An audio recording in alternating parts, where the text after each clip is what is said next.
Ms.Dipika Belapurkar is a mentor to people from all walks of life. Whether therapists or students of therapy, or those looking to fully blossom into their unique potential.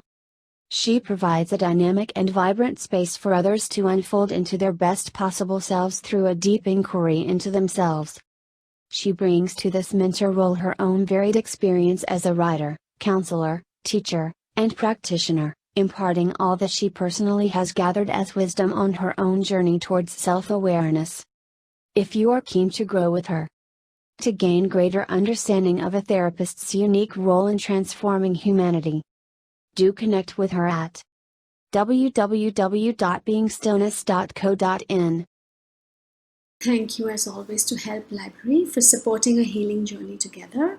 And so let us continue from where we left off yesterday. If any of you are seeking answers to life's deeper questions, not necessarily spiritual, then I'm really glad you're back. And let's take another look at how you could do things differently in your life. Integrative medicine has come of age in the last few years, and for chronic illnesses, we are finally looking for remedies outside of mainstream medicine. That, according to me, is a wonderful approach to take because we can no longer treat parts of the body in isolation. Rather, we have to be whole body centric in our approach towards finding the right remedy. While on my own personal journey towards mind-body healing, I have realized great many truths about what embodied living is. And to share my understanding in your context, today I would like to talk about the brain and the body connection. If you were to look inside your body, you would be astounded by the complexities and associations and intricacies of relationships between different body parts. The gut-brain axis, with which many of you will be familiar, exemplifies this two-way relationship the best, according to me. It's probably the most talked about highway in the body nowadays because the realization is that it is responsible for upheavals in the mind and the body, like nothing else. And this collaborative connection, when balanced, keeps us from succumbing to illnesses, which can be created in the body as well as the mind. So to sum it up nicely, the gut or the GI tract looks to the brain for sympathetic and parasympathetic signaling support in order to conduct the processes of digestion.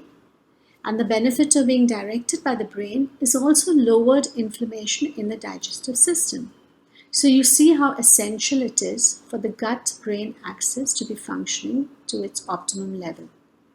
Now you may also have heard of another nervous system called the enteric nervous system in the gut, which is made up of a few 100 million neurons and another few million immune cells. And it resides here in the gut that sets up a two-way stream of consciousness between the gut and the brain. Therefore, we can say that the gut relies on the brain as well as is a standalone entity by itself because it has this enteric nervous system. Do you remember a time not long ago, a few months ago, when you got news of this strange virus called COVID-19 that had arrived in your country suddenly and out of nowhere? Some of you may have felt anxious at whatever inaccurate messages social media was sharing in its wisdom very promptly, and some of you felt depressed at the thought of the economic downturn. That was a huge possibility. Some of you felt sadness at the bewildering loss of your loved one that tested positive, and then there were some of you who felt inexplicable anger at the government for hashing up. And who can forget the lingering fear which many of us have felt with this thought that it could be me next. So these are what we call negative and draining emotions. And all of us have felt these many, many times in our lives. And because of their familiarity, each time we are under stress, we turn towards them like old friends. We accept the eruption of negative thoughts and emotions because we are reconciled to the stress in our lives. And a lot of us are okay about it being there. The truth is that each time you think a negative thought, you feel a negative emotion, or even take negative action, you are putting great pressure on the brain-gut axis.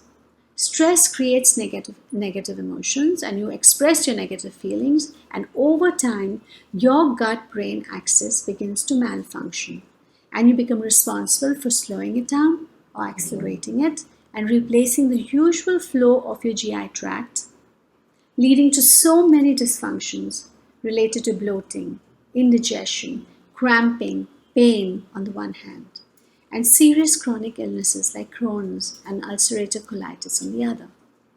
So the underlying story to all of this is that this is your microbiota, in other words, the bacteria in your gut that you have disturbed enough to cause dysfunctionality to arise. Allergies and oral sensitivities are impacted for the worse, and you could get into a kind of feedback loop wherein mood disorders and a disturbed microbiota egg each other on.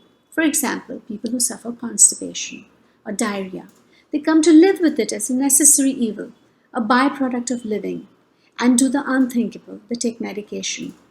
Little do they realize or know that they can cure inflammation in the body by seeking integrative approaches rather than burdening an already besieged gut with prescription drugs. I too have dealt with food or oral intolerances, but I knew better than to accept and to suffer. And so should you not suffer. The integrative healing programs, there are many. You would be wise to contact an integrative medicine practitioner. It could well be your GP. And what these programs do is they cool down an inflamed gut-brain axis. How? If you were to calm yourself down, your sympathetic nervous system would take down its stress response. You agree? And if you were to amp your parasympathetic nervous system, then you could bid farewell eventually to chronic inflammation. What are some of these seemingly magical remedies the 21st century is acknowledging and pursuing? You have surely heard of meditation. It's making a big comeback along with mindfulness. Then there's pranayam in yoga that's now turned breathing exercises the world over. Then there are acupuncture and acupressure therapists. All these systems have been an integral part of Eastern life and now are a big part of Western thinking too. As a practicing hypnotherapist, I have seen the amazing connection between emotional or mental release and a relaxation response in the rest of the body, in the gut, in the connective tissues, in the joints, etc. All of them releasing inflammation.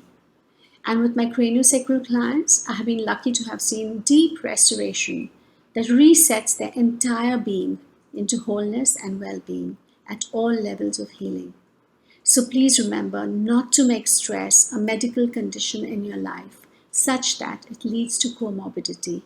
Especially with COVID-19 controlling our life right now, take care of your mental health.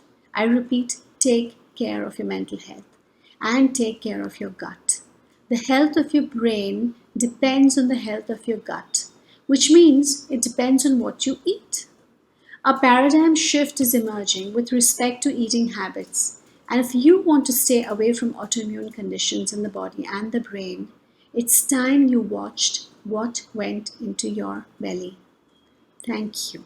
It was a pleasure as always. Tomorrow we will talk about another aspect of integrative healing. Until then, take care of what you eat, what you feel, and what you think. Your life may very well depend on that. Bye.